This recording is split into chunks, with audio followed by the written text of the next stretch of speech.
холоос зүтэж үбилсэн амгалан заяа тэмондолдон ирдээ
Зауги атгч ярсаа очин буэ монголдо ирдээ холдын авдаа замигэрхээ хаяр мурад минь бүртэж тослоо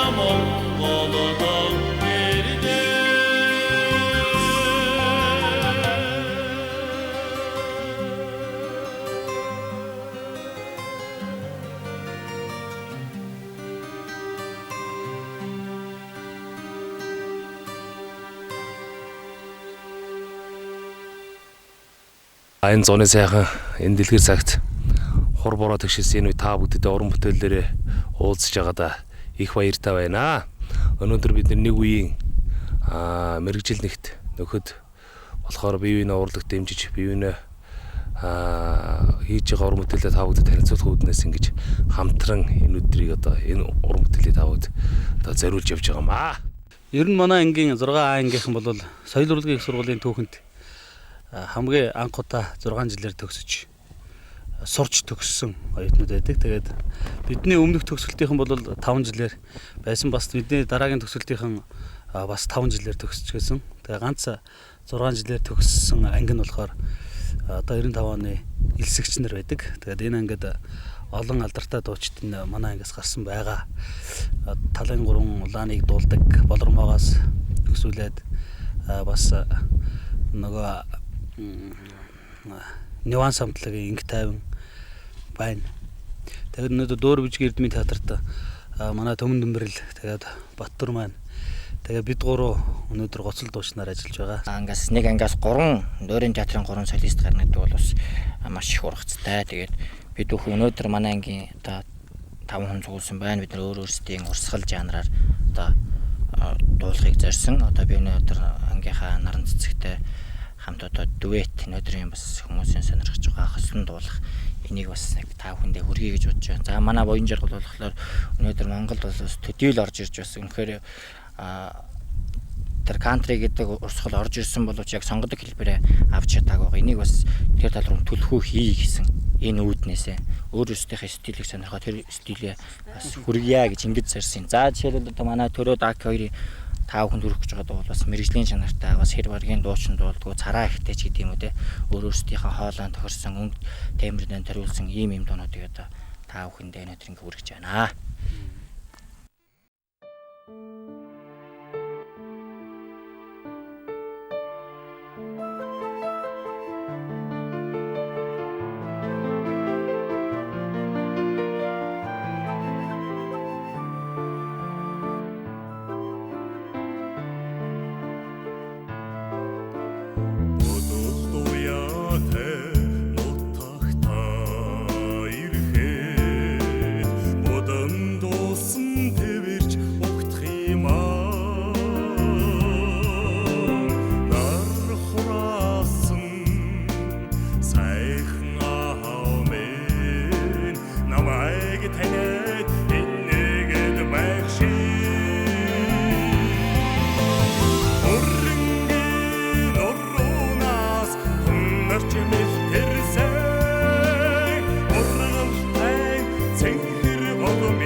Дуучин хүн тэр тусмаа мэрэгжлийн дуучин тэр мэрэгжлийг өгүүлж авсан хүн бол нэлээд их олон талын мэдлэгтэй, гүн ухааны ч юм уу тийм сэтгэх чадвартай байх ёстой л да. Жишээлбэл дуурийн ямар нэгэн дүр орж ирлээ гэхэд тэр дүрийг бүтээхэд тэр хүн дүрийн судалгаа гэж заавал хийдэг.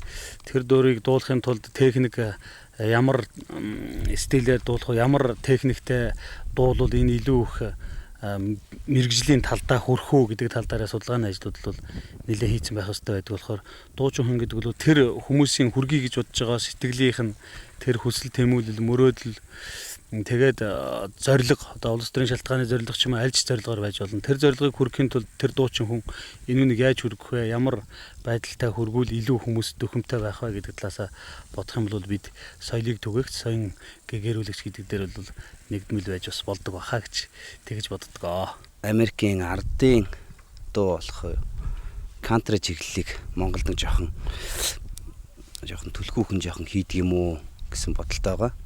Хуучин бол одоо Батөргөл гэдэг дуучин маань энийг хийж яагаад тэгээд яг өөрийнхөө мэрэгжлийг өгөөд явсан байгаа. Тэгээд яг багтаа бол бас л Батөргөл ахыгаа сонсдог л байсан. Дуунуудаас нас орцсон тэгэл банзан гитартаа дуулаад тэгж ил өссөн. Яг мэрэгжлийн хувьд гэх юм бол яг идрээс арай өөр жоохон эстрад тал руугаа жоохон хөвич гсэн байгаа. Кантри гэдэг бол ерөөсөө яхтай тал нутгал гэсэн үг л дээ яг орчуулах юм бол зүгээр яг Америкийн л ерөөсөө одоо манайхаар ардын уртын дуу байдаг шүү дээ тий. Ерөөсөө тэр юм байгаа юм.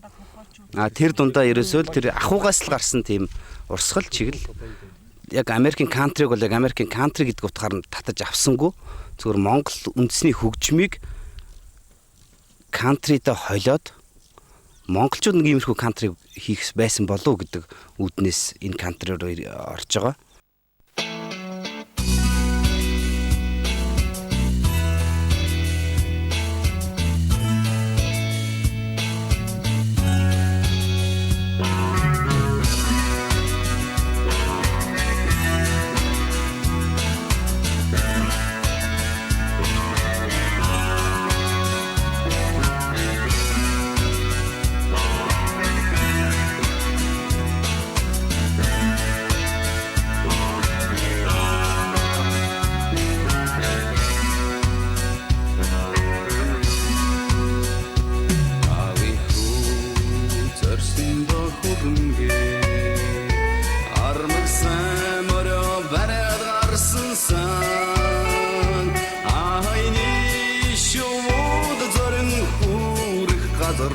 Агсан хэр морчин чамайг хүргэнэ Ахайны шууд зорин хүрэх газарч Агсан хэр морчин чамайг хүргэнэ Үсэндэ хүрнгэ Үлэрсэн морё бараад гарсан сан Нүүдлийн шууд зорин Чамайг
өнөөдөр урлагийн буюу уран бүтээлч хүний нийгмийн хангамжийн асуудал өнөөдөр бүрэн орхигдсон.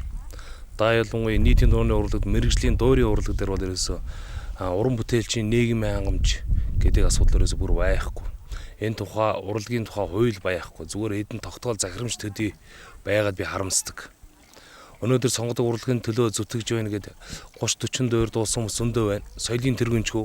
Өнөөдөр 3-4 дуу дуусан соёлын тэргүүн монголоор нэг болж энд би харамсдаг. Яагаад тэгэхээр чанартай чанаргүй уран бүтээлийг өнөөдөр ард түмэн маань бас ялгахаа байсан. Мөн энэ FM хэвлэл мэдээлэлээр түүнийг ер нь аливаа юмыг одоо тийм сурчилгаа тэр информацаас олж авч их одоо уран бүтээлийн чанар янз бүр ард түмэн төрдөг л дээ. Өнөөдөр чанаргүй уран бүтээлийг өглөө болгонд сасаалахад тэр дуу чанартай бол сонсогдох жишээний юм. Ард түмэн үзэг сонсогч тэрийг өөрөө ялгаж салгаж ойлгохоо байсан. Мэргэжлийн дуу гэдэг чинь цаанаас ондоо дуугруулалт тэр цаар хүрээ тийм ээ тэр амьд тоглолт ерөөс амьд юм гэж өнөөдөр бас алга болоод байгаа байхгүй. Саяхан Оросын холбооны улсаа жишээ нь Францаас юу гарлаа, хууль гарлаа. Яагаад тэгэхээр ам барихыг ерөөс засгийн газар хорьсон. Тэгэхээр чи урд хойд хөршин маань ингэчлээ. Тэгэхээр өнөөдөр Монгол улсад ч гэсэн энэ бас хэрэгтэй. Тэгэхгүй захын өсөлт тоолоогоо бичүүлэл өнөөдөр бид нар 6 жил сурсан. Өнөөдөр 12 жил дуулж болохоор би энд дэмзгэлдэг. Өнөөдөр нэг цагдаа клип хийлгээл дуул явна. Тэ? Нэг оюутан эсвэл одоо концертанд дуулаад хэдэн нүрээ аваа явууч жишээ нь. Ер нь хүмүүс өөр өөрсдийнхээ ажлыг хийх хэрэгтэй.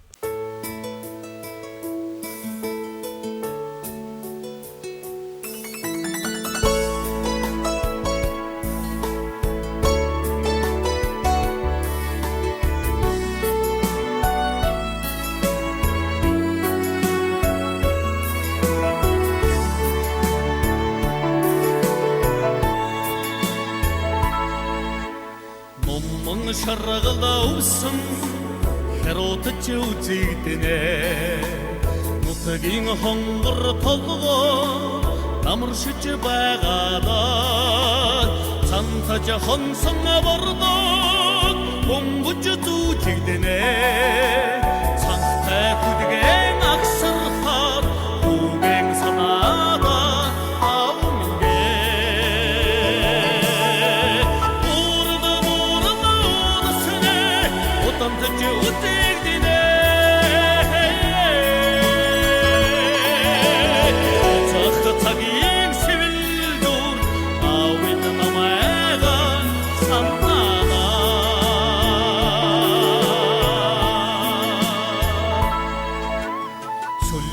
шаргалда талнаа үняртж үзэгдэнэ соон абагийн нутгаар амаршиж байгаадаа сүндөн шолдох хайрган тагнайдан тагданаа соорж наашлах орооноор хүнийг санаада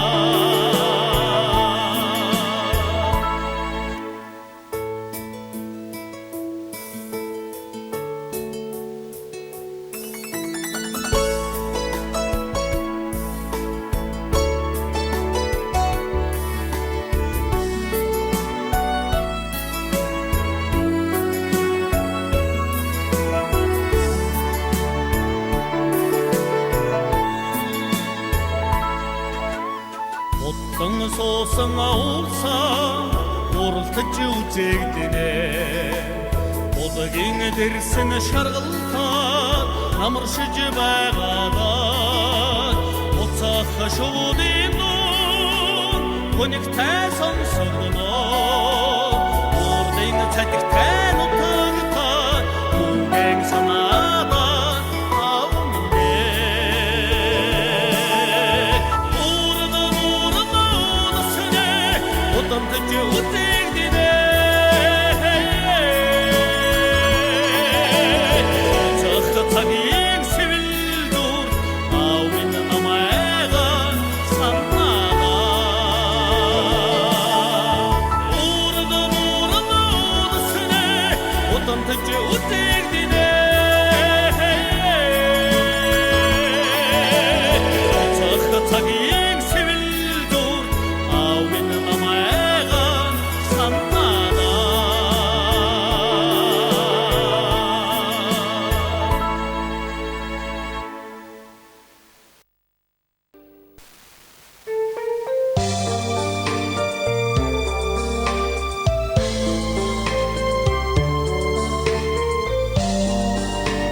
Дээр үед одоо дуучин хүн гэдэг бол урлагийн хүнд өөрийн дуучинтай ялангуяа хамгийн өндөр цалин авдаг байлаа.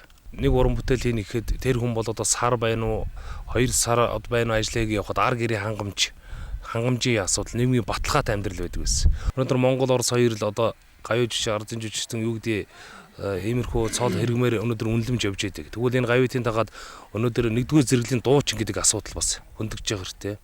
Мөн ямарваа нэгэн эдийн засгийн хөшөөрөг гэж байх хэвээр. Тэр утгаар бол үнэлэмжийн асуудал өнөөдөр их яригдах хэрэгтэй. Өнөөдөр хоёр бүх барилдад наазахын 69 авж байна. Тэгэхээр дөөрийн хоёр гол дөр дулаа 50,000 сасаар сард авж байна гэдэг чинь захын цэвэрлэгчийн цалингаас илүү бага байгаа. Ингээд зэрэл тогтоосноор тэрийг дагаж ирж байгаа үнэлэмж буюу эдийн засгийн хувилбар нь тухайн урлагт их тос дөхөй сулах үз. Тухайн уран бүтээлчийн амьдралд бас түүний үнэлэмж болох хэвээр баталгаа олж өгөх хэвээр юм гэж боддоо. Хятад тэгэхээр 1-р дисийн дууч, 2-р дисийн дууч ингээл явдаг. Өнөөдөр тэрийгэ дагаад ирж байгаа мөнгө тэр хүний амьдралд хангалттай хүрчээдэг. Тэгээд тэр хүн өнөөдөр Хятад улсын дойрын төлөө ам бие үл хайрлаг зүтгэж байна. Өнөөдөр 50,000 сас авчаад Монгол улсын дойрын театрын төлөө зүтгэе гэгээд бас ингээд цээж дүүрэн би ашиглахад бол чадахгүй бас эндээ бас эмзэгэлд юм аа. Төгслөө бид нар дуулаагүй. Тэгээд ягаад гэхээр бүх тэр анхаарлыг болохоор тэр айрын дотор тэр армаст бүх анхаарлыг төвлөрүүлж тэрүүнийг нэлээд хатуу диктатурын дор бид нар багшийнхаа шаардлагын дор сурж шалгалтыг нөгөж тэгж гарч төгсөжсэн болохоор бас арай дөнгүүр юм болов гэж өөрсдөө жаахан тоодог маягтай болохоос яг өнөөдрийн бидний мэрэгжлийн хэмжээнд хүрж гүйцэд боловсрох хугацаа бол бас болоог байгаа гэж боддгийг. Банзрагч Төмөн Дэмбэрлэга Орсоогоо эднэрийг бол жинхэнэ алтан үеийн тэд бол жинхэнэ дуучтайсэн. Мэргэжлийн сургууль төгсөөгүй өөртөө сайн дураараа гарч ирсэн хүмүүс шүү дээ. Гэлээ гэхэд өнөөдрийн тэр суусыг төгсөж байгаа тэр хүүхдүүдээс илүү их чадalтай, авьяастай, илүү их боловсралтай, илүү их мэдлэгтэй, өөрөөсөө юу хийж ямар дууг яаж дуулж байгаа талаараа бол илүү их баялаг хүмүүс байсан л да. Тийм болохоор дүүнэртээ илүү их юм уншаасаа, юм судалж үзээсээ, өмнөх ахмад үеийнхаа хийжээс уран бүтээлийн туршлагаас бас их судалж үзэж тэгээд өөрөөсөө би гэж ярьж байгаасаа гэж л тэгж боддөг юм аа.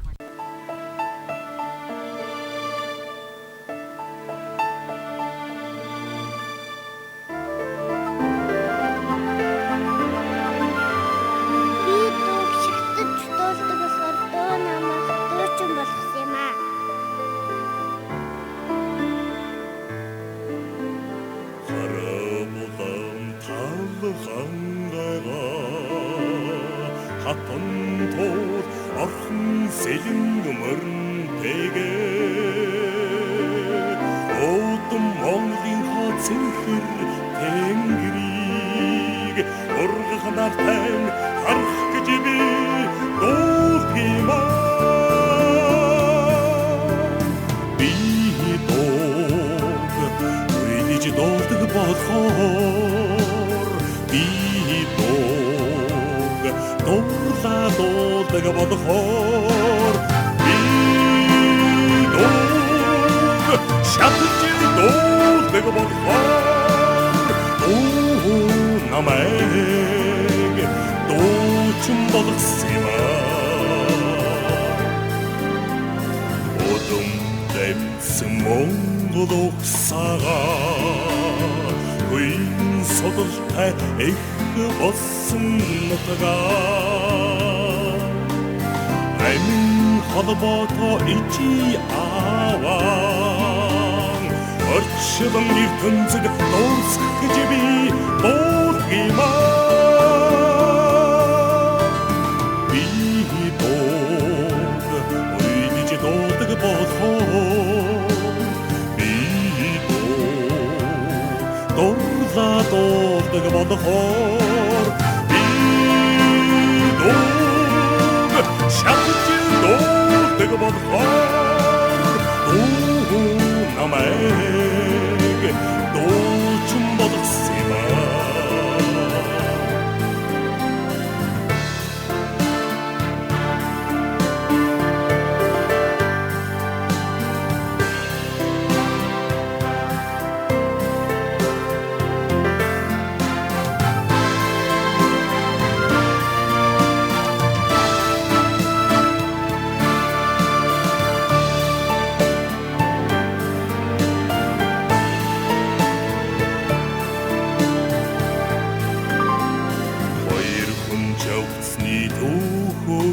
юм